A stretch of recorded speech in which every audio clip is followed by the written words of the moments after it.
नमस्कार दोस्तों, एक बार फिर आपका इंडिया के सबसे बड़े ऑनलाइन प्लेटफॉर्म अनअकैडमी पर आप सभी का हार्दिक स्वागत एवं अभिनंदन।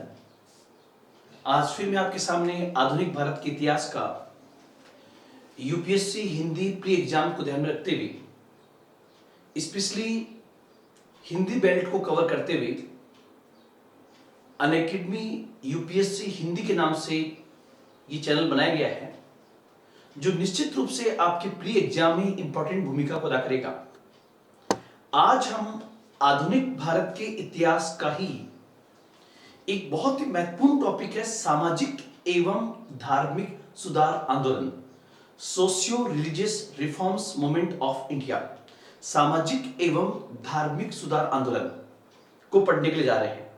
और सामाजिक और धार्मिक सुधार आंदोलन जो है, ये आधुनिक भारत के सबसे महत्वपूर्ण टॉपिक में से एक है, जहां से एग्जाम में प्रश्न पूछे जाते हैं। ध्यान रखना दोस्तों, सामाजिक और धार्मिक सुधार आंदोलन ने न केवल आधुनिक भारत के इतिहास में एक नई दिशा दी है, बल्कि भारतीय राष्ट्रीय आंदोलन को तैयार करने में भी इसकी अहम भूमिका रही है। तो सबसे पहले आज हम पढ़ने जा रहे हैं, तो इसको सबसे पहले प्री के पॉइंट से भी देखेंगे और मेंस के पॉइंट से भी देखेंगे। आज हम सामाजिक और धार्मिक सुधार आंदोलन के पार्ट फर्स्ट को पढ़ने के लिए जा रहे हैं। आगे दो वीडियोस और इसके होंगे, क्योंकि ये एक क्लास में कंप्लीट नहीं होगा, तो आगे हम इसको पूरा कवर करेंगे। और साथ साथ मैं आपको बताने का प्रयास करूंगा कि यहां से आपके प्री और मेंस एग्जाम में किस किस प्रकार से प्रश्न बन सकते हैं। तो आज का हमारा जो टॉपिक है, सामाजिक एवं धार्मिक सुधार आंदोलन।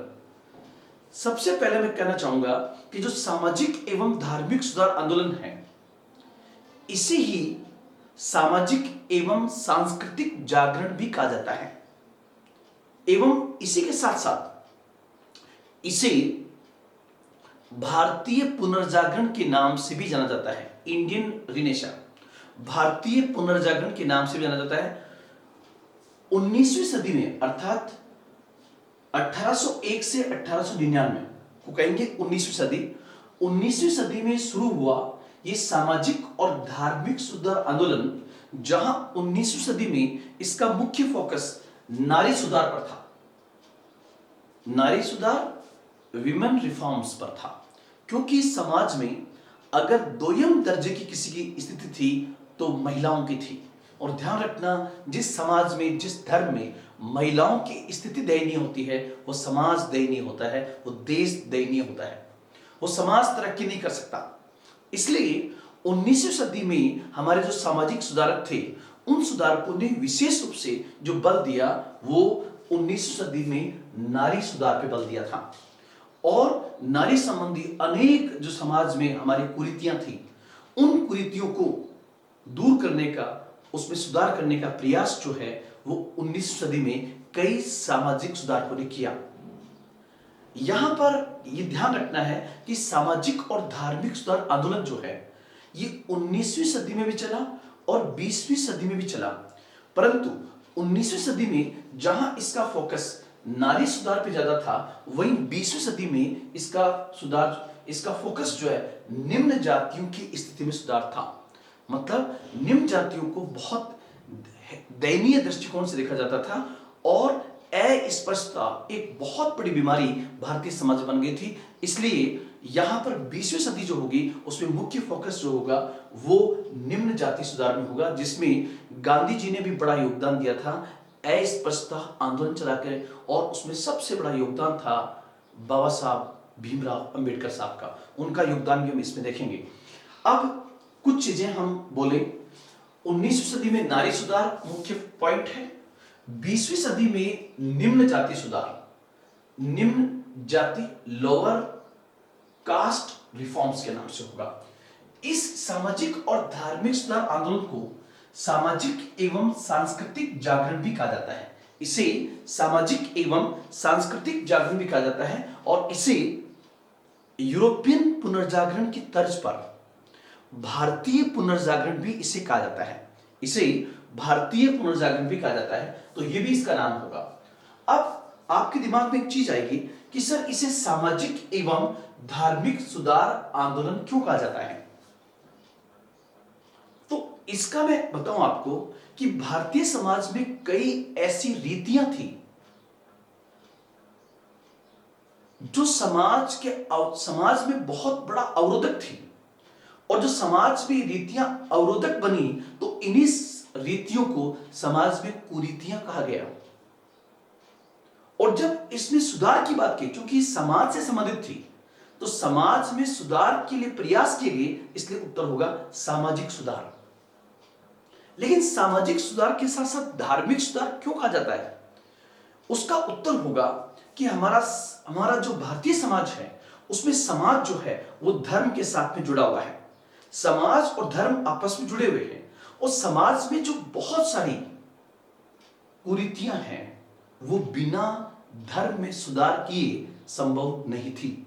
वो चाहे मुस्लिम धर्म हो, चाहे हिंदू धर्म हो, चाहे पारसी धर्म हो, चाहे सिख धर्म हो या जैन समाज हो, हर समाज में जो कुरीतियां थी उसका जुड़ाव कहीं ना कहीं धर्म से था। जैसे सती प्रथा, सती प्रथा हिंदू समाज में प्रचलित थी, और सती सिस्टम जो था वो कहीं ना कहीं समाज में सती प्रथा थी, उसके लिंक जो है वो धर्म के साथ जुड़े हुए थे।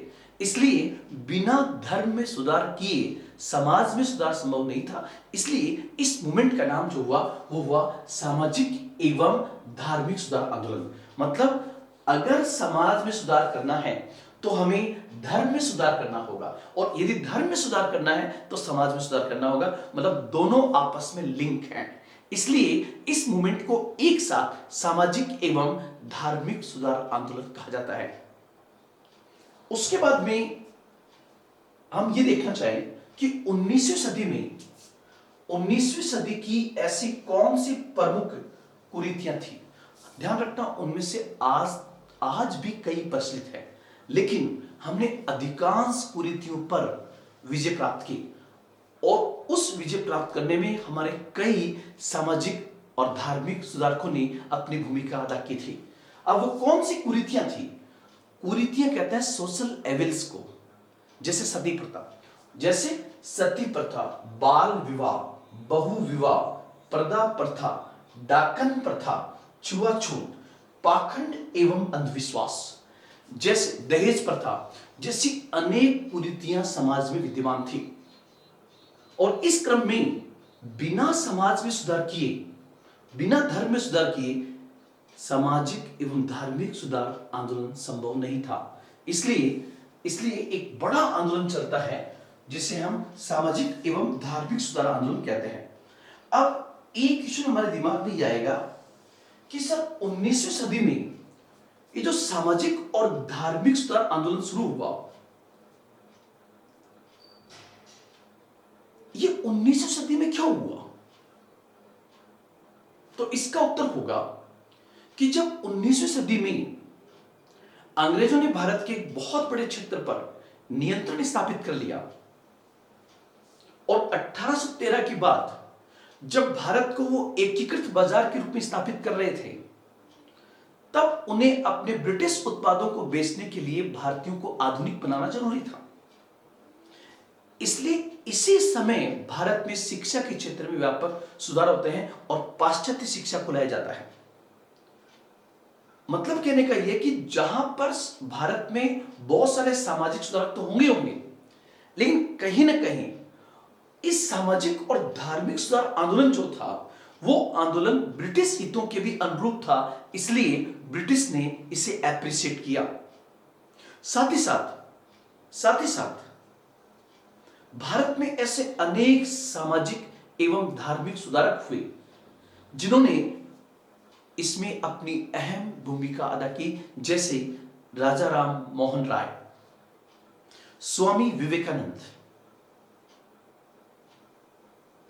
Swami Dayanand Saraswati, Henry Vivian डेलाजियो, Ishwar Chandra Vidyasagar, Jyotiba Phule, sir Syed Ahmad Khan, Dadabhai Naoroji, Fardeen जी नौरोजी, मैडम एनी बेसेंट, जैसे अनेक समाज सुधारक हुए जिनकी हम पूरा डिटेल में यहां पर पढ़ने का प्रयास करेंगे। इसके साथ साथ अंग्रेजों ने भारत में जो पत्रकारिता को बढ़ावा दिया, उस पत्रकारिता से भी भारतीय समाज में एक नई प्रकार की चेतना आई। साथ ही साथ पाश्चात्य संस्कृति और समाज का प्रभाव भी भारत पर पड़ा। इसके साथ साथ भारत में एक ऐसा पाश्चात्य शिक्षा प्राप्त आधुनिक युवा वर्ग आया जो इन सुधारों के पक्ष में था, जो ब्रिटेन से पढ़कर भारत में आया था। और एक मैं बात यह भी कह सकता हूं कि ब्रिटिश हथौड़े ने भी भारत में इस आंदोलन को जन्म दिया।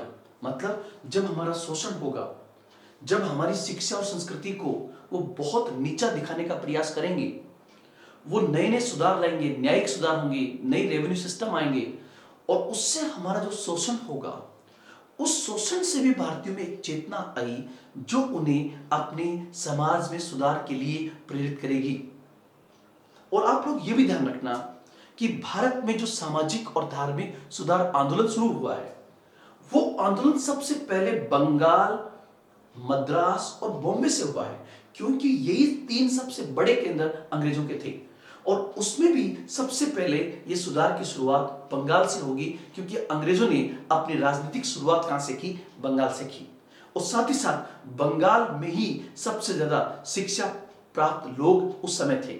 साथ ही साथ बंगाल के लोग ही बड़ी संख्या में यूरोप में पढ़ने के लिए गए, और वो आधुनिक शिक्षा प्राप्त वर्ग जब वापस भारत आया तो वहां से कुछ न कुछ जागरण की चीजें लेकर आया। तो ये जो फैक्टर्स थे, ये इसको आपको लिखेंगे और आपसे पूछे कि 19वीं सदी में ये आंदोलन बंगाल से क्यों शुरू हुआ, तो इसका मैंने बता दिया आपको उत्तर। फिर आप देखना, इस भारत में जो सामाजिक और धार्मिक सुधार आंदोलन हुआ, उस आंदोलन में जो पहला व्यक्ति, जो पहला समाज सुधारक होगा, उसका नाम राजा राम मोहन राय होगा। तो पहले मैं आपसे निवेदन करूंगा कि आप इस पूरे का एक स्क्रीनशॉट ले लें, और फिर मैंने कुछ पॉइंट्स डाले, उस पॉइंट्स पर हम डिस्कस करेंगे। तो एक बार आप इसका कंप्लीट एक स्क्रीनशॉट लें। अब उसके बाद हम देखें तो यहां पर सबसे पहला नाम जो 19वीं सदी के सामाजिक सुधारकों में सबसे बड़ा नाम आता है, और नाम है राजा राम मोहन राय। आपके दिमाग में एक क्वेश्चन आएगा कि सर ये कहां के राजा थे?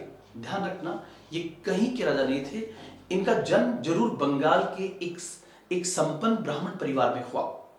इनके पिताजी का नाम राधा कांत देव था, और इनका जन्म भी बंगाल के राधानगर में हुआ था। बंगाल के राधानगर में हुआ था। ये किसी रियासत के राजा नहीं थे, यहां पर ध्यान रखना। इनका जन्म की दो डेट आती है, 1772 भी आती है, 1774 भी आती है। अलग अलग बुक्स में ये डेट अलग अलग दी गई है, उसके लिए आपको कंफ्यूज नहीं होना है। कई बार हो सकता है कि बोर्ड में मैंने भी कुछ लिखा हो और आपका कंफ्यूजन हो, तो आप एनसीईआरटी और बीएल ग्रावर और एनसीईआरटी जो लिखी है विपिन चंद्रा ने लिखी है, जो सबसे ऑथेंटिक माने जाते हैं, मैं उसी से आपको सबसे अधिक फैक्ट्स लिखाने का प्रयास करता हूं। तो 1772 और 1770, 1772 में, कई जगह पर 1774 में इनका जन्म बंगाल के राधानगर में हुआ था। और इन्हें राजा की उपाधि अकबर सेकंड, अकबर फर्स्ट नहीं, ध्यान रखना, अकबर फर्स्ट तो बहुत पहले था, जिसका जन्म 1605 में हो जाता है। यहां पर अकबर सेकंड, अकबर सेकंड जो उत्तरवर्ती मुगल शासक था, और जिस समय मुगलों का पतन चल रहा था, अकबर सेकंड अंग्रेजों का एक पेंशनर था। तो उसने राजाराम मोहन राय से कहा कि आप मेरी पेंशन के मुद्दे पर केस लड़ने के लिए आप ब्रिटेन जाइए। उसी समय अकबर सेकंड के द्वारा इन्हें राजा की उपाधि दी गई थी, इसलिए कई लोग उन्हें राजा के उपनाम से भी जानते हैं, राजा राम मोहन राय। तो राजा जो है एक उपाधि है, एक टाइटल है, जो उन्हें मुगल बादशाह अकबर सेकंड के द्वारा दिया गया था। और अकबर सेकंड ने इन्हें अपने पेंशन के मुद्दे पर बातचीत करने के लिए ब्रिटेन भेजा था, जहां ब्रास्टिल में इनका निधन हो जाता है। कुछ लोग ये भी कहते हैं कि जब वो ब्रास्टिल में गए तो उन्होंने ईसाई धर्म को स्वीकार कर लिया। ऐसा कुछ भी नहीं था। ये सत्य है कि ब्रास्टिल में जब 1833 में उनकी डेथ हो जाती है, तो चूंकि ब्रिटेन में ऐसी परंपरा थी, ऐसे कानून थे, नियम थे कि वहां पर शव को जलाया नहीं जाता था। अंतिम संस्कार जो भारत में किया जाता है वो विधि विधान नहीं था, इसलिए उनको वहां पर दफनाया गया था। हाँ, राजा राम मोहन राय ने ईसाई धर्म को स्वीकार नहीं किया था। अब उसके आगे बढ़े। सबसे पहले आपको यह ध्यान रखना चाहिए एक सामान्य दृष्टिकोण से कि अगर आपको प्री में ये क्वेश्चन पूछ ले, निम्नलिखित में से किन उपनामों से राजाराम मोहन राय को जाना जाता था, तो उनके उपनाम थे आधुनिक भारत के पहले नेता। अगर आपसे पूछे कि the first leader of modern India कौन था, आधुनिक भारत का पहला नेता किसे कहा जाता है, तो उत्तर होगा राजा राम मोहन राय। इसी प्रकार भारत में भूत एवं भविष्य के मध्य का सेतु किसे कहा जाता है? भूत एवं भविष्य के मध्य के सेतु का मतलब क्या होगा? The bridge between the past and future. इसका मतलब क्या हुआ कि यहां पर कुछ इतिहासकार जो भूत शब्द आ रहा है, यहां पर उन्होंने भूत शब्द जो लिया है वो बेसिकली लिया है भारत के लिए, और भविष्य शब्द लिया है यूरोप के लिए। भूत एवं भविष्य के मध्य का सेतु था। यहां भूत का मतलब भारतीय संस्कृति से है, भारतीय संस्कृति, और भविष्य का मतलब यहां पर होगा पाश्चात्य संस्कृति से। आप ये देखिए, एक इतिहासकार कहता है कि राजाराम मोहन राय के कलकत्ता में 2 मकान थे। राजाराम मोहन राय के कलकत्ता में 2 मकान थे। उनमें से एक मकान ऐसा था जो पूरी तरह से भारतीय संस्कृति पे बना हुआ था, पूरी तरह से भारतीय संस्कृति पे राजाराम मोहन राय। मैंने यहां पे लिखा राजाराम के 2 घर थे, घर फर्स्ट और घर सेकेंड। जो घर फर्स्ट था वो पूरी तरह से भारतीय संस्कृति पर था। उसमें हर चीज जो घर में थी, वो चाहे वो जो कला हो, वास्तुकला हो, हर चीज उसमें भारतीय संस्कृति से जुड़ी हुई थी। लेकिन उस घर में अगर पाश्चात्य संस्कृति नाम की कोई चीज थी तो उसका नाम था राजाराम मोहन राय।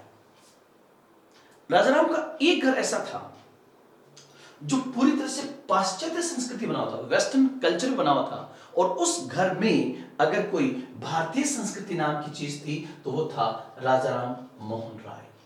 इस पूरे का मतलब ये हुआ कि राजाराम को जो चीज भारतीय संस्कृति में अच्छी लगी उन्होंने उसको अडॉप्ट किया, और जो चीज उन्हें पाश्चात्य मतलब वेस्टर्न संस्कृति में अच्छी लगी उसको अडॉप्ट किया। अर्थात उन्होंने न तो भारतीय संस्कृति का पूरी तरह से अंधानुकरण किया, अगर वो भारतीय संस्कृति का अंधानुकरण करते तो फिर सती प्रथा का भी वो समर्थन करते। उन्होंने एक ब्राह्मण होते हुए सबसे पहले ब्राह्मणवादी सोच पर चोट की, उस कट्टरता पे चोट की। और मैं तो राजाराम की उस चेतना को साधुवाद देता हूं कि उस जमाने के अंदर उन्होंने अपने परिवार से मुकाबला किया, समाज से मुकाबला किया, देश से मुकाबला किया, क्योंकि दोस्तों इतना आसान नहीं था अपने ही परिवार के विरोध में जाकर अपने धर्म का और अपने समाज का विरोध करना। लेकिन राजाराम में ताकत थी, तभी तो आज हम 200 साल बीतने के बाद भी उनका अध्ययन कर रहे हैं, और हर साल जो एग्जाम होते हैं उसमें कोई एग्जाम नहीं है जिसमें राजाराम के बारे में क्वेश्चन नहीं आता है। तो मैंने ये कहा, और जो चीज राजाराम को पाश्चात्य संस्कृति में अच्छी लगी उसको भी उन्होंने अडॉप्ट किया। इसलिए कहते हैं कि भारतीय संस्कृति और पाश्चात्य संस्कृति के मध्य का सेतु किसे कहा जाता है, तो उत्तर होगा राजाराम मोहन राय। इसी को हम ऐसे भी कह सकते हैं भूत एवं भविष्य के मध्य का सेतु भी कहा जाता था। तो ये पॉइंट भी आप ध्यान रखेंगे। और नेक्स्ट, भारतीय पुनर्जागरण का जनक किसे कहते हैं?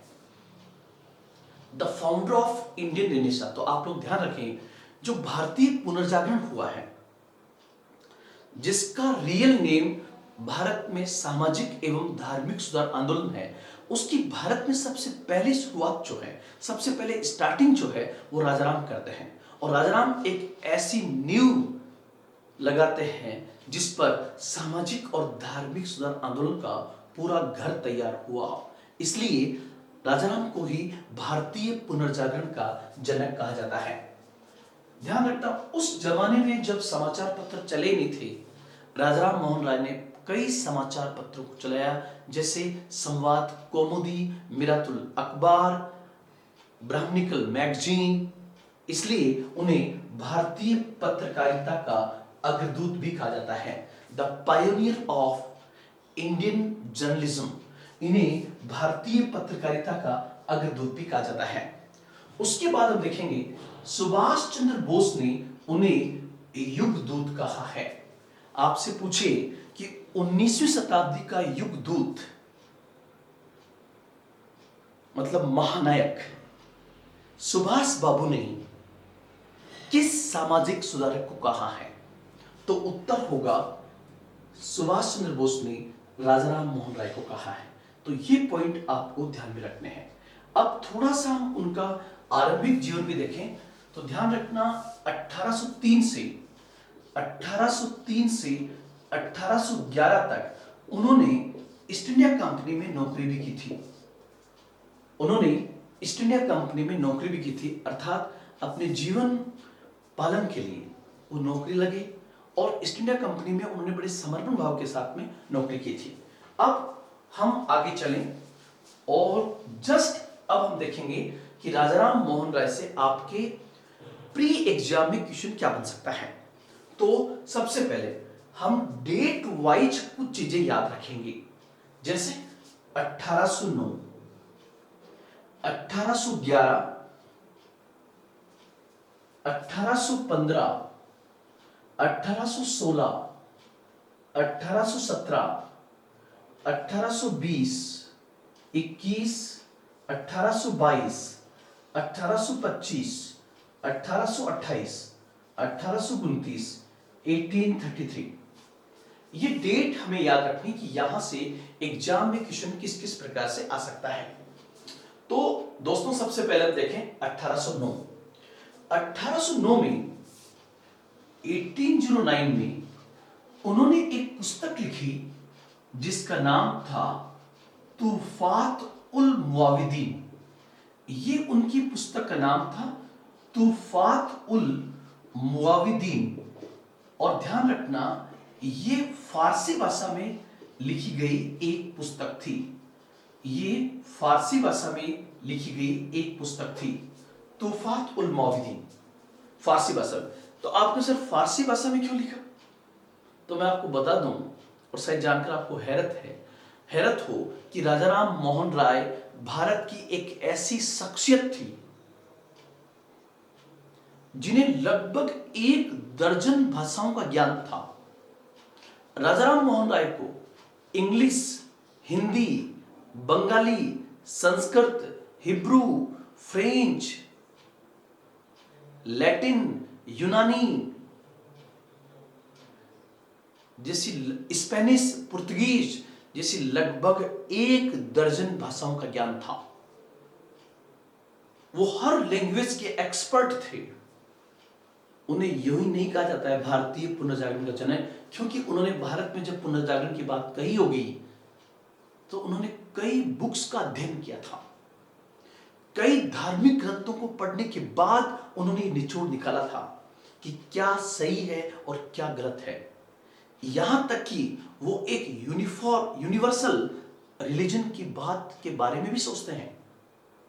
तो यहां पे सबसे पहले 1809 में उनकी एक पुस्तक आई थी तूफात उल मुआविदीन, जो कि फारसी भाषा में थी। अब कहोगे सर फारसी भाषा में क्यों? तो मैंने कहा उन्हें 1 दर्जन भाषाओं का ज्ञान था। नहीं सर फारसी में क्यों? तो उत्तर होगा, उस समय 1809 के आसपास ये मुगल्स टाइम चल रहा है। मुगलों का काल चल रहा है और मुगलों की ऑफिशियल लैंग्वेज जो थी वो पर्शियन थी या फारसी भाषा थी, इसलिए उन्होंने फारसी भाषा में इसको लिखा था। और इसका जो हिंदी वर्जन हुआ, हिंदी वर्जन वो हुआ था एकेश्वरवादियों को उपहार। इसका हिंदी वर्जन था एकेश्वरवादियों को उपहार, द गिफ्ट टू मोनोथिस्ट। एकेश्वरवादियों को उपहार के नाम से इसका हिंदी वर्जन भी हुआ था और इसका इंग्लिश वर्जन था the gift to, English version था the gift to monotheist. Monotheist कहते हैं, मोनोथिस्ट कहते हैं एकेश्वरवादियों को। तो ध्यान रखना, बहुत इंपॉर्टेंट पॉइंट है। 1809 में उनकी एक पुस्तक आई जिसका नाम था तूफात उल मुआविदीन। और तूफात उल मुआविदीन जो है फारसी भाषा में थी और इसका अर्थ था एकेश्वरवादियों को उपहार, the gift to monotheist, gift to monotheist. और जो द गिफ्ट टू मोनोथिस्ट जो बुक थी, इसके माध्यम से उन्होंने एक ही ईश्वर की आराधना पर बल दिया, एक ही ईश्वर। तो जाहिर सी बात है राजाराम मोहन राय ने बहुदेववाद का विरोध किया। राजाराम मोहन राय ने बहुदेववाद का विरोध किया। इसके साथ साथ उन्हें मूर्ति पूजा का विरोध किया। और इस पुस्तक के माध्यम से वो लगातार इसका प्रचार करते रहे। जब ऐसा उन्होंने किया तो उन्हें घर तक से बेदखल कर दिया गया था। उन्हें समाज के एक बड़े गुस्से को झेलना पड़ा था। लेकिन जैसा कि हम लोग जानते हैं, हर व्यक्ति के जीवन का कोई ना कोई टर्निंग पॉइंट होता है और उनके जीवन का टर्निंग पॉइंट था 1811। और 1811 में क्या हुआ कि उनके बड़े भाई जगमोहन का निधन हो गया। उनके बड़े भाई थे जगमोहन, उनका निधन हो गया। और जगमोहन के निधन के बाद उनकी भाभी को सती होने के लिए विवश किया गया। इस घटना ने उन्हें अंदर तक झकझोर दिया। इस घटना ने उनको अंदर तक झकझोर दिया, अंदर तक झकझोर दिया। और इस घटना को उन्होंने एक प्रकार से मर्डर की संज्ञा दी। मतलब जो सती बनाया गया था राजाराम की भाभी को, उनकी भाभी का नाम था अलका, अलका मंजरी के नाम से थी वो। और उनको जब सती बनाया गया तो राजाराम ने इसे मर्डर की संज्ञा दी। और इस सती की घटना ने उनके जीवन को अंदर से झकझोर दिया। आपसे अगर क्वेश्चन ये पूछे कि धर्म में इसका उल्लेख कहां पर है, तो पार्वती के संदर्भ में है। लेकिन अगर हम ये देखें कि पहला सती का उल्लेख कहां पर हुआ है ऑफिशियली, तो पहला सती बनने का उल्लेख हुआ है 510 के एरन अभिलेख के अंदर। किस अभिलेख में? एरन अभिलेख में, जिसमें भानुगुप्त के सेनापति भोजराज की पत्नी को सती बनने के लिए प्रेरित किया गया था। और आप लोग ध्यान रखना, अंतिम सती जो बनी है रूप कंवर, उसके बाद किसी को सती नहीं बनाएगा। 1987 जहां तक मुझे पता है, 87 के आसपास लास्ट घटना है। आज सती प्रथा को, आज नहीं उस समय, आज तो है ही है, राजाराम मोहन राय के प्रयासों से ही 1829 में सती प्रथा को अंग्रेजों ने गैर कानूनी घोषित कर दिया। इसलिए 1829 का नियम संख्या 17 में इसको प्रतिबंधित कर दिया गया था। और वर्तमान में इस कानून को और अधिक कड़ा कर दिया है कि अगर किसी को सती बनाया जाता है तो सती बनाने के लिए जितने लोग वहां पर हाजिर होंगे उन सब पर मर्डर का चार्ज लगेगा। इसलिए वर्तमान में हमारे समाज से लगभग सती प्रथा की घटना खत्म है और एक प्रकार का अपराध है। और मैं आपको बताना चाहूंगा कि 19वीं सदी में राजाराम मोहन राय ने सती प्रथा के खिलाफ जो अभियान चलाया, आज हम सभी, हमारा समाज और स्पेशली 21वीं शताब्दी की महिलाएं उनकी ऋणी है कि उन्होंने समाज और अपने परिवार से टक्कर लेकर ब्रिटिश शासन को प्रेरित किया कि आप इसे इलीगल घोषित कीजिए, और उन्हीं के प्रयासों से 1829 में सती प्रथा को गैर कानूनी घोषित कर दिया गया। तो यह भी एक बहुत इंपॉर्टेंट पॉइंट है। उसके बाद हम आगे बढ़ें तो आगे पॉइंट आएगा 1815। 1815 में क्या हुआ कि 1815 में राजाराम मोहन राय ने आत्मीय सभा की स्थापना की, और आत्मीय सभा की उनकी स्थापना का मुख्य उद्देश्य एकेश्वरवाद का प्रचार करना था। तो आपसे पूछे कि राजाराम मोहन राय ने एकेश्वरवाद का प्रचार करने के लिए किसकी स्थापना की, तो उत्तर होगा आत्मीय सभा। उसके बाद 1816 के अंदर 1816 में 16 से 16 और से सोसाइटी, 1816 में उन्होंने वेदांत सोसाइटी की स्थापना की। 1816 में किसकी स्थापना की, वेदांत सोसाइटी की स्थापना की। उसके बाद 1817 के अंदर एक घड़ी साज था, वॉच मेकर, एक घड़ी साज था, जिसके सहयोग से उन्होंने कलकत्ता में हिंदू कॉलेज की स्थापना की। और आप लोग ध्यान रखना, आज की तारीख में हिंदू कॉलेज बंगाल का ही नहीं, भारत का एक प्रसिद्ध कॉलेज है, हिंदू कॉलेज जो कलकत्ता में है। उस हिंदू कॉलेज की स्थापना 1817 में डेविड हेयर, जो एक घड़ी साज था, के साथ मिलकर राजाराम उसकी स्थापना करते हैं। और एक छोटा सा परिचय मैं आपको और देना चाहूंगा यहीं पर। हिंदू कॉलेज के बहुत कम उम्र में एक व्यक्ति लेक्चरर बने जो एंग्लो इंडियन थे, मतलब उनके फादर यूरोपियन थे और मां इंडियन थी।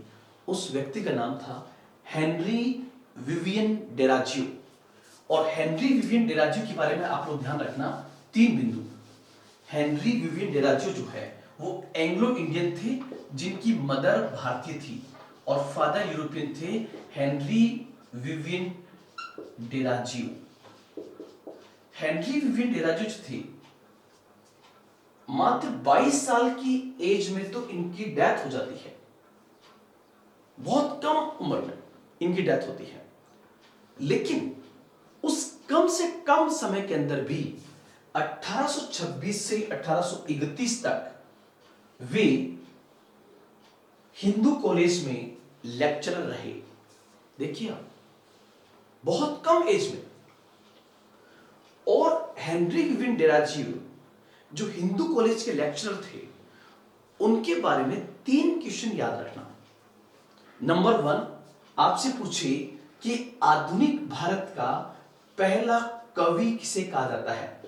आधुनिक भारत का पहला कवि, the first poet of modern India, आधुनिक भारत का पहला कवि जो है हेनरी विवियन डेराजियो कहा जाता है, जो हिंदू कॉलेज में लेक्चरर थे। इन्होंने ही भारत में यंग बंगाल मूवमेंट को चलाया था। तो दूसरा क्वेश्चन आप ध्यान रखना, young Bengal movement, young Bengal movement भी इन्होंने चलाया था।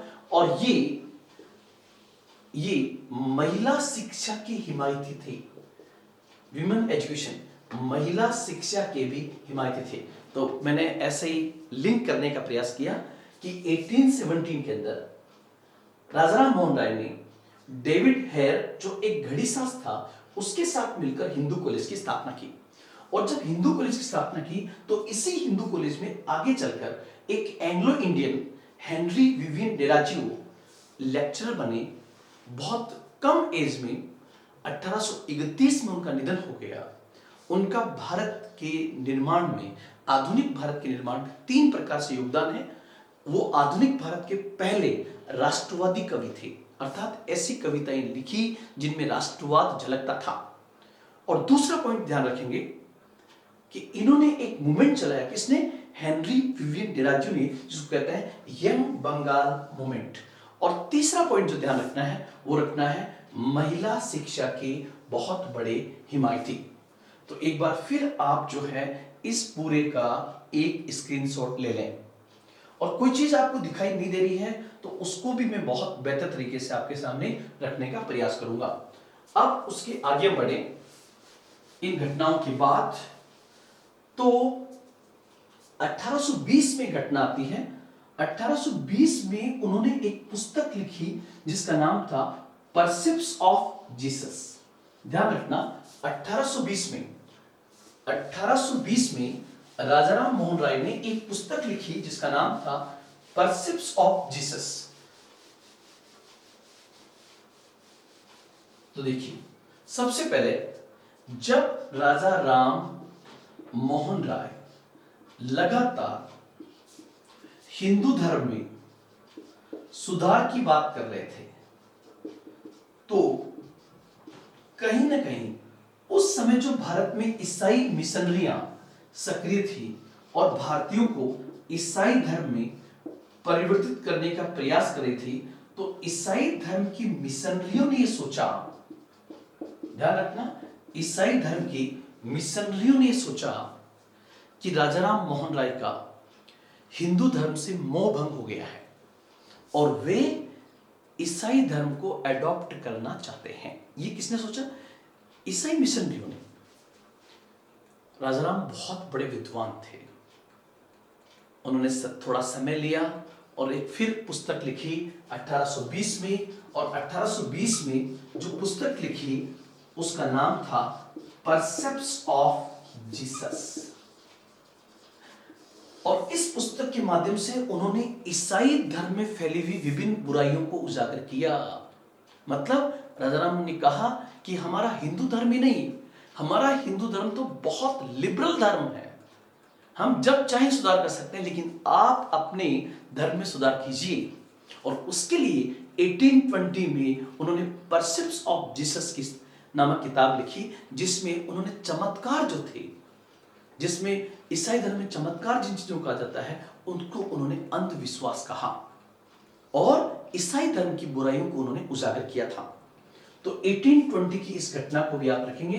1820 में उन्होंने परसिप्स ऑफ जीसस नाम की पुस्तक लिखी। उसके बाद हम लोग जानते हैं कि राजाराम मोहन राय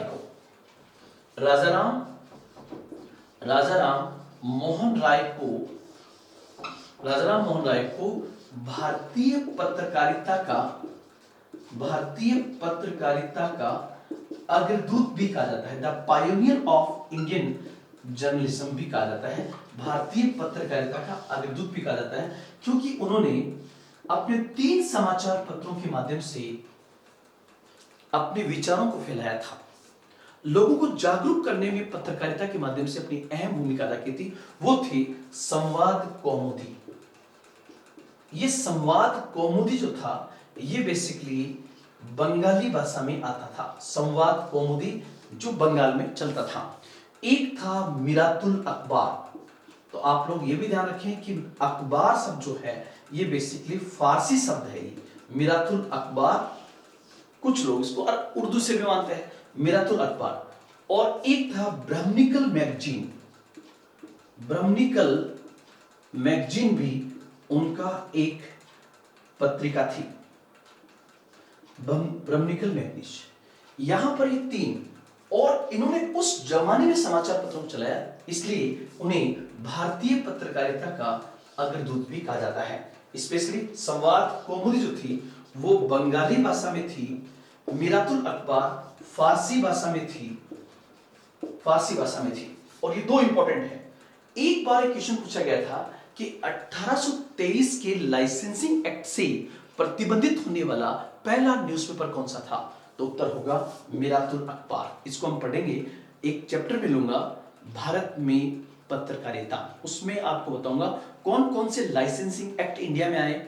और यूपीएससी आजकल इस प्रकार के क्वेश्चंस को ज्यादा फोकस कर रही है, तो उसको हम देखेंगे। और ध्यान रखना, यूपीएससी जिन फील्ड्स को फोकस करती है, चाहे आरपीएससी हो, चाहे यूपी पीसीएस हो, चाहे हरियाणा पीसीएस हो, चाहे गुजरात पीसीएस हो, चाहे मध्य प्रदेश पीसीएस हो, वो उसको फॉलो करते हैं। और सबसे अधिक फॉलो करती है BPSC, Bihar public service commission. वो तो कई बार हूबहू वैसे के वैसे प्रश्न दे देती है। तो आप लोग ध्यान रहे, यूपीएससी क्या क्वेश्चन पूछती है उसको आप जरूर देखें। तो उसके बाद हम आगे चलें पत्रकारिता के बाद में एक शब्द आएगा 1825 में उन्होंने वेदांता कॉलेज की स्थापना की। तो दो कॉलेज आ गए हैं, एक तो हिंदू कॉलेज और एक आपका वेदांता कॉलेज। एक अभी 2-3 साल पहले यूपीएससी में क्वेश्चन पूछा गया था, भारतीय पुनर्जागरण में राजाराम मोहन राय का नाम सर्वोपरि है, स्पष्ट कीजिए। स्पष्ट जब करना होता है तो तर्क प्रस्तुत करना होता है, और तर्क प्रस्तुत करने के लिए कि सर्वोपरि मतलब सब क्षेत्रों में आगे, तो समाज के सुधार के संबंध में, पत्रकारिता के संबंध में, शिक्षा के संबंध में, पाश्चात्य संस्कृति को लेने में, भारतीय संस्कृति में छुपी बुराइयों को दूर करने में, वो जो योगदान होगा वो अलग अलग एंगल से दिखा के हमें स्पष्ट करना पड़ेगा। इस आधार पर कहा जा सकता है कि भारतीय पुनर्जागरण में राजाराम मोहन राय का नाम सर्वोपरि है, ऐसे लिखा जाएगा। तो 1825 में उन्होंने वेदांता कॉलेज की स्थापना की। देखो ये डेट जो जुड़ी हुई है 1815, 16, 17, 20, 21, 22, 1825 वेदांता कॉलेज। 1828 में एक बड़ी घटना है, और 1828 में वो ब्रह्म सभा की स्थापना करते हैं। 1828 में वो ब्रह्म सभा की स्थापना करते हैं, जो आगे चलकर 1830 के आसपास ब्रह्म समाज में तब्दील हो गया। ब्रह्म सभा मतलब ब्रह्म की सभा, और क्योंकि मैंने आपको पहले कहा वो एक ईश्वर की आराधना में विश्वास रखते थे, और वो एक ईश्वर की संज्ञा उन्होंने जो दी है वो होगा ब्रह्म। इस आधार पर उन्होंने ये नाम लिया है। तो ब्रह्म 1828 में ब्रह्म सभा और ब्रह्म समाज। अब 1828 में जिस ब्रह्म समाज की स्थापना की उन्होंने बंगाल में, उस ब्रह्म समाज का उद्देश्य क्या था, तो उसके ऑब्जेक्ट में आपको 4 पॉइंट ध्यान में रखने हैं। उसके ऑब्जेक्ट में आपको 4 पॉइंट ध्यान रखने हैं, और वो 4 पॉइंट जो है वो कौन से होंगे? जो ब्रह्म समाज के 4 ऑब्जेक्ट हैं। नंबर 1, हिंदू धर्म को स्वच्छ बनाना। ब्रह्म समाज का पहला ऑब्जेक्ट था हिंदू धर्म को स्वच्छ बनाना, मतलब हिंदू धर्म में सुधार करना, रिफॉर्म्स इन हिंदू रिलीजन। दूसरा इसका था एकेश्वरवाद पर बल देना। एकेश्वरवाद पर बल देना, एकेश्वरवाद पर बल देना, मोनोथिस्ट। और तीसरा जो होगा मानवीय प्रतिष्ठा पर बल देना, मतलब सबसे पहला धर्म जो है वो मानवता है, तो मानवीय प्रतिष्ठा पर बल देना। एक ऑब्जेक्ट था समाज में फैली कुरीतियों का विरोध करना। समाज में फैली कुरीतियों का विरोध करना। तो आप लोग ध्यान रखना, यहां पर राजाराम मोहन राय ने जिस ब्रह्म समाज की स्थापना की, उस ब्रह्म समाज के मुख्यतः 4 ऑब्जेक्ट हैं। हिंदू धर्म को उसके स्वच्छ रूप में स्थापित करना, एकेश्वरवाद पर बल देना, मानवीय प्रतिष्ठा पर बल देना, समाज में फैली हुई कुरीतियों का विरोध करना। और जाहिर सी बात है, एकेश्वरवाद पर बल देंगे तो मूर्ति पूजा का विरोध करेंगे, बहुदेववाद का विरोध भी इस समाज के माध्यम से किया गया था। तो ये आप समझना ब्रह्म समाज वाले पॉइंट्स। उसके बाद हम आगे बढ़े तो कुछ पॉइंट्स और ध्यान रखने हैं। एक पॉइंट मैंने आपको बता दिया है, 1833 में वो इंग्लैंड गए, 510 कारपेंटर निवास नामक जगह थी, वहां ठहरे, और ऐसा माना जाता है कि ब्रिटिश भारत के पहले भारतीय थे जो विदेश गए। हालांकि किसी रियासत का राजा तो गया होगा, मैं कंफर्म नहीं कर सकता हूं, लेकिन पहले भारतीय जो ब्रिटिश भारत से गए वो राजाराम मोहन राय थे। और किस लिए गए? अकबर सेकंड के पेंशन के मुद्दे पर वो गए थे, और अकबर सेकंड ने ही उनको राजा की उपाधि दी थी। लेकिन ईश्वर को उनकी लंबी आयु मंजूर नहीं थी, इसलिए 1833 में ब्रास्टिल में ब्रिटेन के अंदर ही उनका निधन हो जाता है। तो ये घटना मैंने आपको पहले शुरुआत में समझा दी है, तो ये पॉइंट्स आप ध्यान में रखोगे। अब उसके बाद में कुछ पॉइंट्स आप और ध्यान रखना, और वो और पॉइंट्स क्या है, तो राजाराम के बाद, या मैं वापस एक बार लिखूं ब्रह्म समाज, तो आप लोग ध्यान रखना ब्रह्म समाज की स्थापना जो है वो बेसिकली 1828 में हुई है, और इसके संस्थापक जो थे वो थे राजा राम मोहन राय। लेकिन राजा राम मोहन राय जब चले जाते हैं यहां से, भारत से बाहर, तब उनकी अनुपस्थिति में 1830 से 1833 के मध्य राजा राम मोहन राय की जगह पर ब्रह्म समाज को किसने संभाला? तब उत्तर होगा रामचंद्र बगीस ने संभाला था। रामचंद्र बगीस ने उनकी अनुपस्थिति में इसको संभाला था। लेकिन जैसा कि हम लोग जानते हैं 1833 में जब राजाराम का वहीं पर निधन हो गया, तो उसके बाद द्वारकानाथ जी ने 1833 से 1843 तक इसको संभाला द्वारकानाथ ने। लेकिन इस समय में ब्रह्म समाज थोड़ा कमजोर हो जाता है।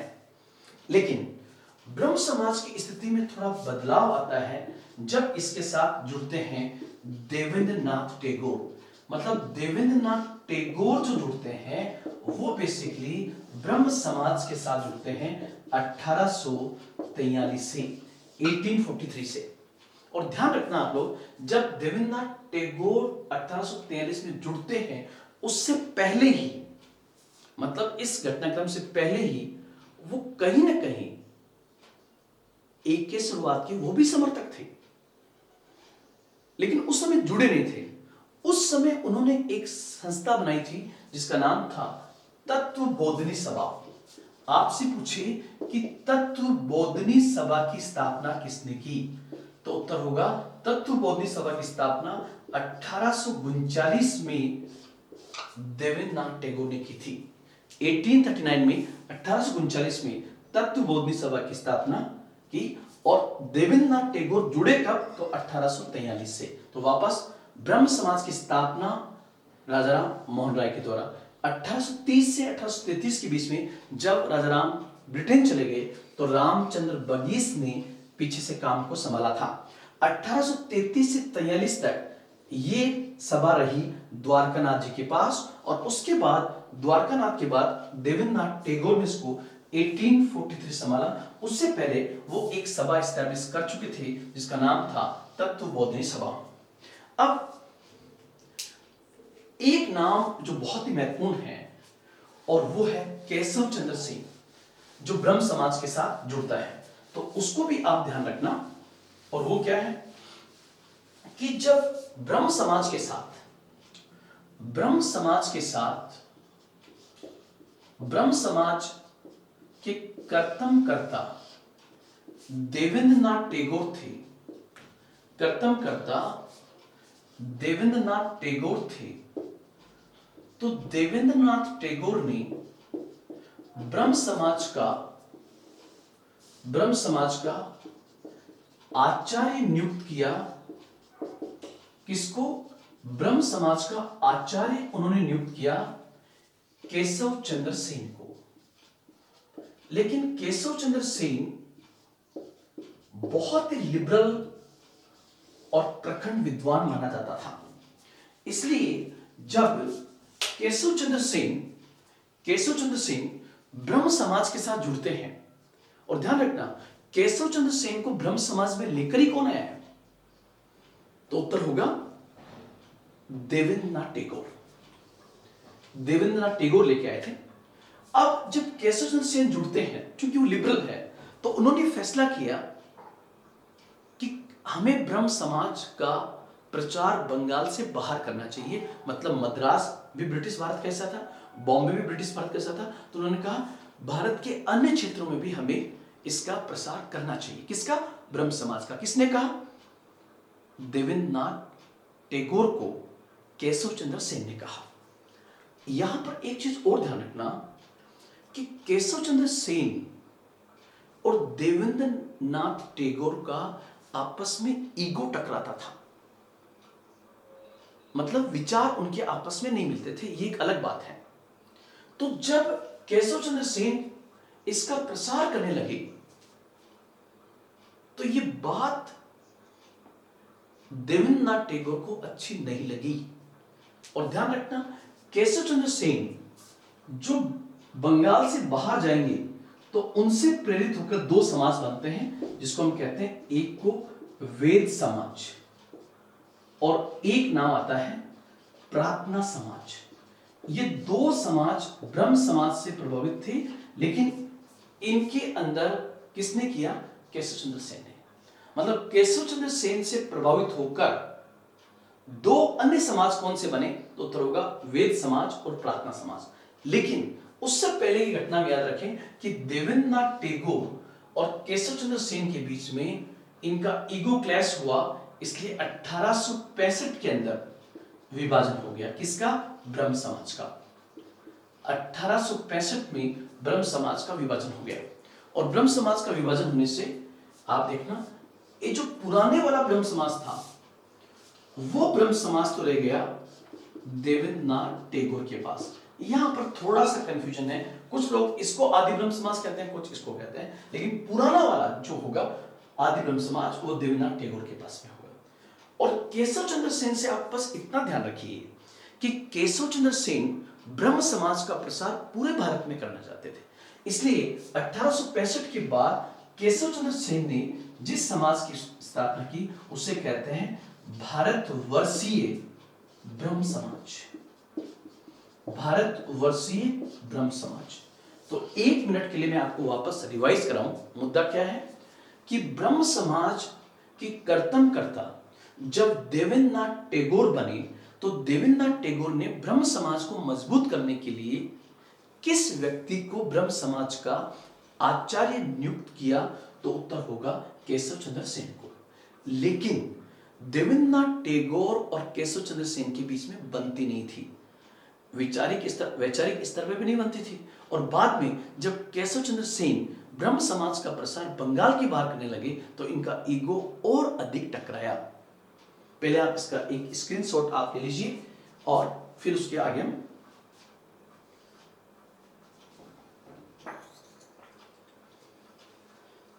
तो मैंने कहा कि जब केशव चंद्र सेन बाहर जाकर प्रसार करने लगे तो कुल मिलाकर 1865 में ब्रह्म समाज में फूट पड़ी, ब्रह्म समाज का विभाजन हुआ और देवेंद्र नाथ टैगोर ने अपना ब्रह्म समाज अलग कर लिया और केशव चंद्र सेन का जो ब्रह्म समाज बना उसे कहते हैं भारतवर्षीय ब्रह्म समाज, अर्थात बंगाल एवं बंगाल के बाहर जाकर भी वो ब्रह्म समाज का प्रसार करने लगे। इससे वो नाराज हुए थे, तो बनेगा भारतवर्षीय ब्रह्म समाज। अब भारतवर्षीय ब्रह्म समाज जो बना, उस ब्रह्म समाज ने काफी काम किया। तो यहां पर मैं वापस एक मिनट ले लूं आपके सामने केशव चंद्र सेन को। तो केशव चंद्र सेन सबसे पहले देखो, अगर हम इसको ऐसे देखें तो ब्रह्म समाज और यहां पे आएगा संस्थापक राजा राम मोहन राय, पहला पॉइंट। फिर उसके बाद रामचंद्र बगीस, उसके बाद नाम आता है द्वारकानाथ और द्वारकानाथ के बाद नाम आता है देवेंद्रनाथ और देवेंद्रनाथ ने ब्रह्म समाज का आचार्य नियुक्त किया केशव चंद्र सेन को। लेकिन थोड़े समय बाद इनके विचार आपस में टकराने लगे, जिससे 1865 में विभाजन हुआ और 1865 में जो विभाजन हुआ तो इधर बना आदि ब्रह्म समाज या ब्रह्म समाज और यहां बना, भारत में प्रसार करना चाहते थे इसलिए भारतवर्षीय ब्रह्म समाज। ये पॉइंट आप यहां पर ध्यान रखेंगे। अब ध्यान रखना, भारतवर्षीय ब्रह्म समाज बाद में बना है, लेकिन केशव चंद्र सेन ने तो अपने प्रयास पहले ही शुरू कर दिए थे। और प्रयास क्या थे? जैसे केशव चंद्र सेन के प्रयासों से ही 1864 में 1864 में वेद समाज की स्थापना हुई। वेद समाज की तो आप लोग सर ब्रह्म समाज में विभाजन 1865 में हुआ। हाँ, विभाजन 1865 में हुआ है, और इन दोनों के बीच में टकरार पहले शुरू हो गई थी जब केशव चंद्र सेन अपने पंख बाहर निकालने लगे थे, और वो जब जाकर के वेद समाज की स्थापना करवाते हैं। और वेद समाज की स्थापना कहां हुई? तो उत्तर होगा मद्रास के अंदर। और इसकी स्थापना किसने की? तो उत्तर होगा श्रीधरालु नायडू ने। ये इसके संस्थापक थे, श्रीधरालु नायडू। तो आपके दिमाग में पॉइंट आएगा कि सर वेद समाज की स्थापना किससे प्रेरित होकर की गई? तो उत्तर होगा केशव चंद्र सेन। एक हम अलग से पढ़ेंगे 1865 के अंदर, नहीं 1867 के अंदर, सॉरी 1867 के अंदर बॉम्बे में केशव चंद्र सेन से प्रभावित होकर एक समाज बना जिसे प्रार्थना समाज कहते हैं, जिसमें पांडुरंग बंधुओं की बड़ी भूमिका थी, जिसमें जो बनेगा उसमें थे आत्माराम पांडुरंग, रामचंद्र भंडारकर, और एक बड़ा नाम आएगा महादेव गोविंद रानाडे, जिन्हें महाराष्ट्र का सुकरात भी कहा जाता है। उनको हम अलग से पढ़ेंगे। तो ये दो बनते हैं केशव चंद्र सेन से प्रभावित होकर। अब एक घटना और देखिए कि जब सब कुछ ठीक चल रहा था तभी क्या होता है कि पहले एक घटना होती है, और वो घटना क्या थी कि केशव चंद्र सेन का जो ब्रह्म समाज था, इसने ब्रह्म समाज के अंदर अपने स्तर पर एक एक्ट पास किया जिसे कहते हैं 1872 का ब्रह्म विवाह अधिनियम। ब्रह्म विवाह अधिनियम, जिसमें लड़के और लड़की की आयु को शादी कितनी उम्र में होनी चाहिए निर्धारित किया गया। आप बताना कि ब्रह्म विवाह अधिनियम के अंतर्गत, जिससे बाद में उस समय की सरकार ने स्वीकार भी कर लिया था, शादी की एज कितनी निर्धारित की गई थी। तो यहां पर आप देखना 1872 का जो ब्रह्म विवाह अधिनियम था, उस ब्रह्म विवाह अधिनियम में लड़के और लड़की की शादी की आयु को निर्धारित किया गया। लेकिन कहते हैं कि 1870 एग्जैक्टली डेट मुझे याद नहीं है, लेकिन ब्रह्म विवाह अधिनियम का उल्लंघन सबसे पहले केशव चंद्र सेन ने किया। और कैसे किया कि केशव चंद्र सेन ने अपनी 12 साल की अल्पवयस्क लड़की की शादी कूच बिहार के राजकुमार से कर दी। कुछ जगह आता राजा से कर दी। इससे ब्रह्म समाज के जो लोग जो केशव चंद्र सेन के साथ जुड़े हुए थे वो बहुत नाराज हुए, और उन्होंने केशव चंद्र सेन का साथ छोड़ दिया और एक नए ब्रह्म समाज की स्थापना की। उस नए ब्रह्म समाज को कहते हैं साधारण ब्रह्म समाज। उसको कहते हैं साधारण ब्रह्म समाज। और जो साधारण ब्रह्म समाज बना था, ये बना 1878 के अंदर, 1878 में शिवनाथ शास्त्री और आनंद मोहन बोस के द्वारा, शिवनाथ शास्त्री और आनंद मोहन बोस के द्वारा साधारण ब्रह्म समाज की स्थापना हुई।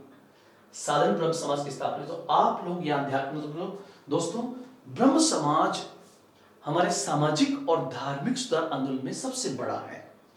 और क्योंकि इसका संस्थापक राजा राम मोहन राय थे, जिन्होंने हर क्षेत्र में जो कदम रखे वो आधुनिक भारत के अंदर सामाजिक सुधार में पहले कदम माने जाते हैं। इसलिए कहा जाता है कि राजा राम मोहन राय आधुनिक भारत के पहले नेता थे। वो भारतीय पुनर्जागरण के जनक थे। वो भूत एवं भविष्य के मध्य का सेतु थे। अब मैं आपको आपके मेंस के पॉइंट से क्वेश्चन आपको देता हूं उसको आपको बहुत अच्छा से लिख के आपको मुझे भेजना है, और वो होगा, वो क्वेश्चन जो है, भारतीय पुनर्जागरण में, भारतीय पुनर्जागरण में राजा राम मोहन राय का नाम सर्वोपरि है। सर्वोपरि है, स्पष्ट कीजिए कि कैसे सर्वोपरि है। और ध्यान रखना, जब भी आंसर राइटिंग करोगे तब क्वेश्चन को यहां से पढ़ने के बजाय यहां से पढ़िए, सबसे लास्ट में। और जो सबसे लास्ट में बिंदु दिया होता है वो ही आपके उत्तर की सही दिशा को निर्धारित करता है। अन्यथा आपको जितना है, जैसे यहां पे लिखा हुआ है राजा राम मोहन राय, तो कुछ लोग ऐसे होंगे कि मेंस में उन्हें इस बात से मतलब नहीं है कि क्वेश्चन क्या पूछा गया है, वो राजाराम के बारे में जितना जानते हैं वो लिख क्या जाएंगे, उससे नंबर नहीं मिलेंगे। क्योंकि नंबर जो मिलते हैं वो मिलते हैं depend on demand and supply. क्या डिमांड है और क्या सप्लाई आपने की है, उस बेसिस पर आपको नंबर मिलता है। जैसे यहां पर क्वेश्चन के लास्ट में ही हो, भारतीय पुनर्जागरण में राजाराम मोहन राय का नाम सर्वोपरि है, मूल्यांकन कीजिए। तो मूल्यांकन में क्या लिखना होता है इसको मैं अलग से बताऊंगा। यहां पर अगर आ जाए आलोचनात्मक मूल्यांकन कीजिए, तब उत्तर अलग होगा। मतलब पूछा जाए किसी के संदर्भ में गया हो, लेकिन लास्ट वर्ड क्या है यह किसी के प्रश्न के सही उत्तर को निर्धारित करता है। और मेरा अनुभव यह बताता है कि आज भी यूपीएससी अगर 1000 की वैकेंसी निकालती है तो उसमें टॉपर को जब देखते हैं तो टॉपर भी 50% पर नहीं जा पाता है। अगर यूपीएससी ये निर्धारित कर दे कि पास करने के लिए 50% +1 की आवश्यकता होगी तो शायद कोई पास ही नहीं हो पाए। और क्यों ना हो पाए? क्योंकि भारत में 90% स्टूडेंट्स जो है ये जानते ही नहीं है कि स्पष्ट कीजिए, मूल्यांकन कीजिए, आलोचनात्मक मूल्यांकन कीजिए, निष्कर्ष दीजिए, विवेचना कीजिए, इसके क्या प्रभाव होंगे, प्रभाव क्या है, टिप्पणी कीजिए, शॉर्ट नोट लिखिए, इसके सही उत्तर ही पता नहीं है। और हिंदी मीडियम के अंदर जो रिजल्ट नहीं आ रहा है उसका एक बहुत बड़ा कारण तो यही है, क्योंकि हिंदी मीडियम के लोग, हिंदी मीडियम के स्टूडेंट्स जो है उसमें 10% हिंदी मीडियम के स्टूडेंट्स को छोड़ दिया जाए तो 90% कभी भी राइटिंग स्किल्स पे काम ही नहीं करते हैं। वो केवल फैक्चुअल डाटास पे ध्यान देते हैं और अपनी कॉलेज के 3 साल में वो कभी भी न तो कॉलेज जाते हैं पूरी तरह से और न कभी किसी आंसर को लिखने का प्रयास करते हैं, बल्कि 1 वीक सीरीज को पढ़कर पास होते हैं।